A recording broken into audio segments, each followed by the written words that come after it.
esto que comentabas al inicio de la transmisión sobre The Washington Post y esta intervención, digamos, ideológica y en el discurso que están teniendo por parte de los medios de Estados Unidos en cuanto a los cambios políticos, cambios legislativos que se están realizando en nuestro país.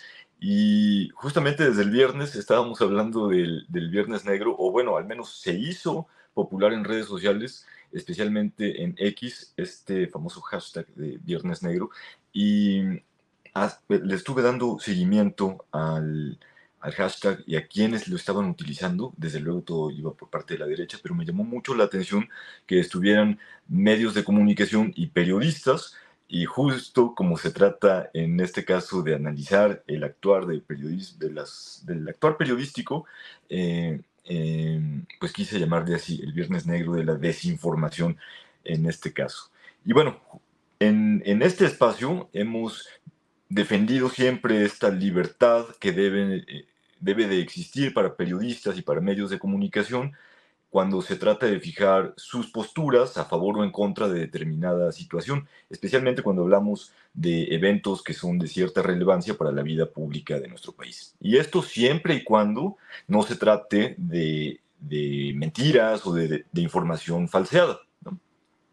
También hemos dicho que las dinámicas de consumo de información ¿qué serán? De unos 10, 15 años para acá, están ahora dominadas por las redes sociales digitales, y esto nos obliga tanto a la audiencia como a periodistas y medios de comunicación a ser más responsables en cuanto al contenido que consumimos y al contenido que vamos a emitir.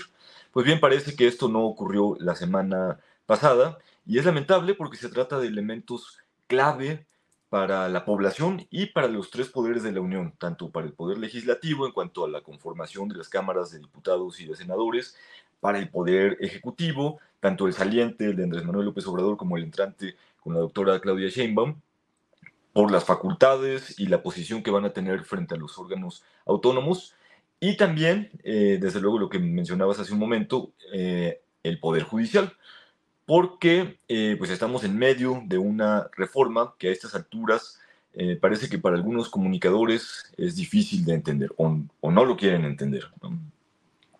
En los tres casos, algunos medios decidieron privilegiar el discurso de la derecha política en lugar de promover el análisis crítico sobre estos temas. Y bien, podemos entender que no se esté de acuerdo con la reforma al Poder Judicial o con la desaparición de los órganos autónomos, de algunos de los órganos autónomos, o con que la 4T pueda tener las facultades que le corresponden por ley a partir de la entrada de la siguiente legislatura. Sin embargo, nos damos cuenta nuevamente que los intereses de algunos periodistas y algunos medios de comunicación no son el de informar a la población, sino el de sumarse a esta guerra de discursos, eh, tomando partido o desde una postura que es la misma o que coincide con la de la oposición al gobierno de Andrés Manuel y con la de la próxima presidenta Claudia Sheinbaum. Esta guerra se hace a través de las redes sociales y se hace también en sus medios de comunicación a través de la utilización de algunas palabras determinadas o de oraciones y frases que le dan ciertos matices a la información para que ésta pueda tener efectos positivos o negativos en la audiencia.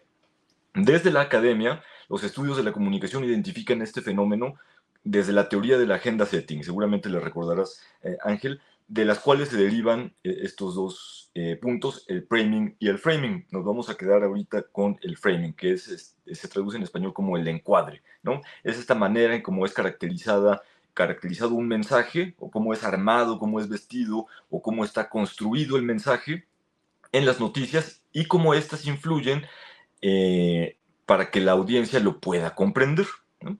Haciendo referencia a esta teoría, el framing, hay ejemplos, ¿no? O sea, se ha estudiado desde los años 70, como por ejemplo ante escenarios que son idénticos o un caso relevante, en este caso podría ser el de la reforma al Poder Judicial, en donde se debe tomar alguna postura o alguna decisión, pues la audiencia puede ser influida por el modo en cómo se le presenta la información. Los fundamentos sociológicos del framing fueron desarrollados por otro de los clásicos en la comunicación, que es Goffman, que parte desde el supuesto de que la audiencia hace un esfuerzo continuo para entender y para poderse explicar a fondo los sucesos que ocurren a su alrededor, y de esta forma le otorga sentido a estos acontecimientos. Lo hace mediante esquemas interpretativos o encuadres que pueden ser primarios o pueden ser secundarios para clasificar la información e interpretarla de forma que ésta tenga sentido.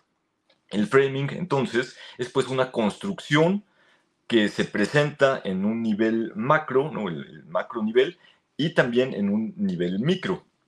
En la parte macro, el término framing hace referencia a cómo los comunicadores, los medios de comunicación o la persona que está dando las noticias presenta la información para que interactúe con esquemas que ya existen en la mente de las audiencias y esto les facilite entender lo que se presenta.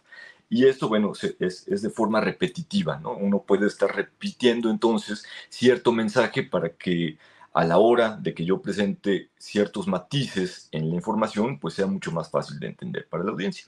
El framing entonces se convierte para las personas comunicadoras en una herramienta que reduce, digamos, la complejidad de determinado tema, como los órganos autónomos en este caso, y les puede ayudar a presentarlo de un modo que sea más inteligible para las audiencias, contando desde luego con restricciones de espacio y de tiempo.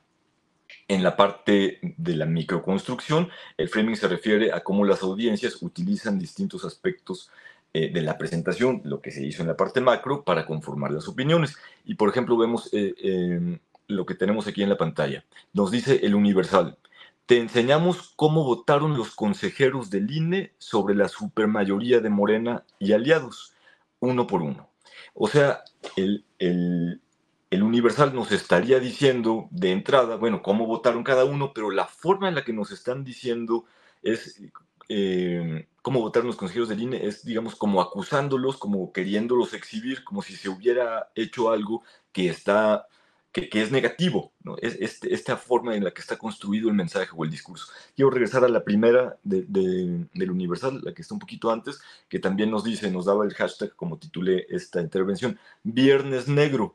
Xóchitl Gálvez alista juicio ciudadano en Tribunal Electoral por supermayoría de Morena y aliados. O sea, desde la forma en la que se está construyendo este titular, el Viernes Negro, utilizando el hashtag que se popularizó por parte de la derecha en redes sociales, y luego le damos voz a la principal figura de oposición ahorita, digo, ya no es la candidata y tuvo, digamos, unos resultados más pobres, pero también el hecho de utilizar esto de supermayoría, entonces queriendo decirle a la audiencia que esa supermayoría o esta sobrerepresentación que utilizaron otros tantos medios o periodistas, pues es algo que no está bien, ¿no? Que está fuera de la ley. Nos dice Reforma, el INE entregará, énfasis en esto, entregará el 73% de la Cámara de Diputados a Morena y aliados.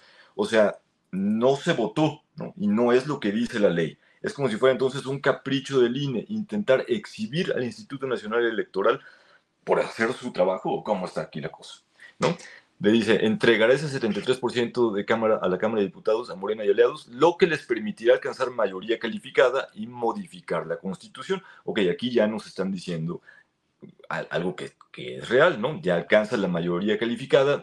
Aquí omiten, por ejemplo, lo que hizo el Universal u otros medios con esta de las supermayorías, con este tinte de sensacionalismo, o la sobrerepresentación que utilizaron otros comunicadores, ¿no? Aquí digamos, un punto para atrás y un punto para adelante, como lo hace Reforma. Vamos a pasar a la siguiente para seguir con los ejemplos. Nos dice Notiver, que es un medio en Veracruz, Morenazo, Viernes Negro, ¿no? Y luego ya nos empieza a explicar lo que sucedió con respecto a la comisión, bueno, a la otorgación de esto, de los puntos de la desaparición de los órganos autónomos y también de cómo se va a conformar las legislaturas, tanto en la Cámara de Diputados como en la de Senadores. Pero bueno, regresemos a la parte de arriba.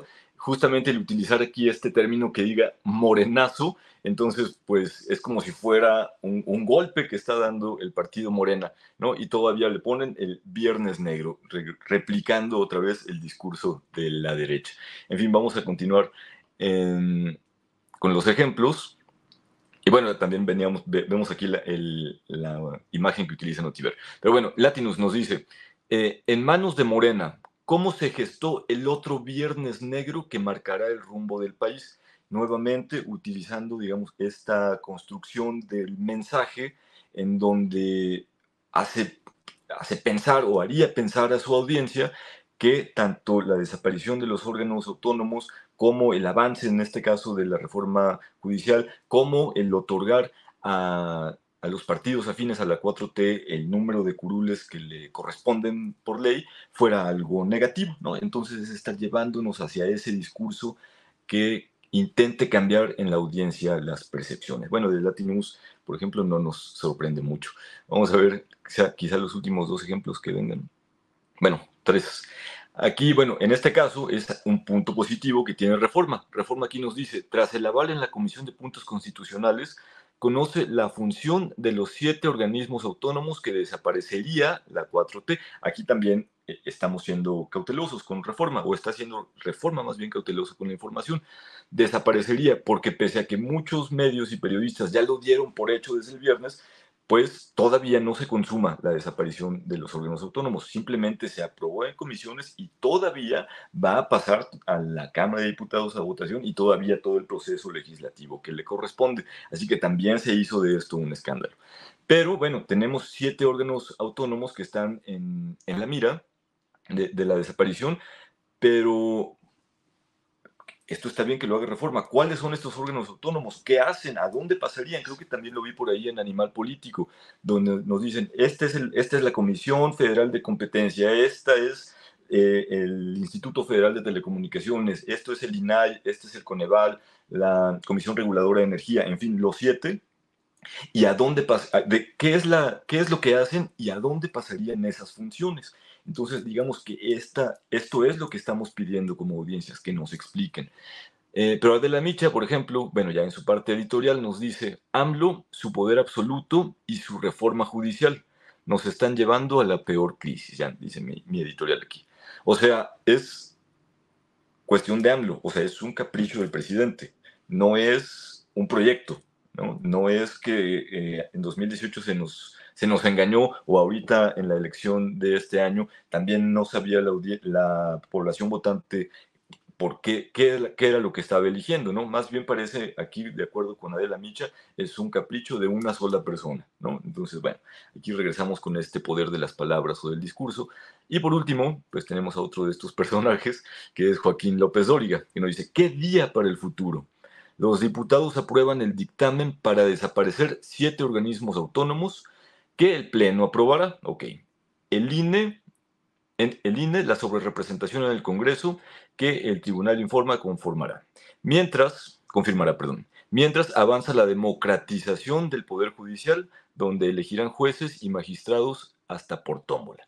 Otra vez, la forma en la que nos está dando la información, pues con estos ciertos matices, el entrecomillado, los signos de admiración, para ser, digamos, hacerle juego a un discurso en donde no nos ayuda a comprender el fenómeno, los fenómenos, sino más bien estás tomando postura en contra de de estos 3 puntos que estamos hablando y que no nos ayudan, desde luego, pues a que estemos mejor informados. Por eso sugiero que tanto la semana pasada, especialmente el viernes, y seguramente lo que vendrá en las siguientes semanas, pues son negros para la información. Digamos, es la forma en la que ellos lo están utilizando. Desde luego el término pues lleva algunas otras connotaciones en cuanto al uso de estos términos que no son válidos. Pero bueno, quise utilizar justamente su juego de palabras para exhibir la forma en la que estamos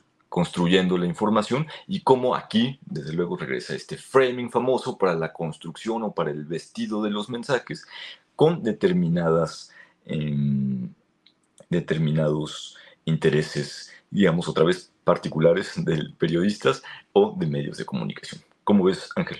Sí, totalmente, ¿no? Cómo los medios de comunicación van construyendo, ¿no? No solamente una identidad y un sentimiento hacia un determinado gobierno, sino también cómo van construyendo su propia verdad, ¿no?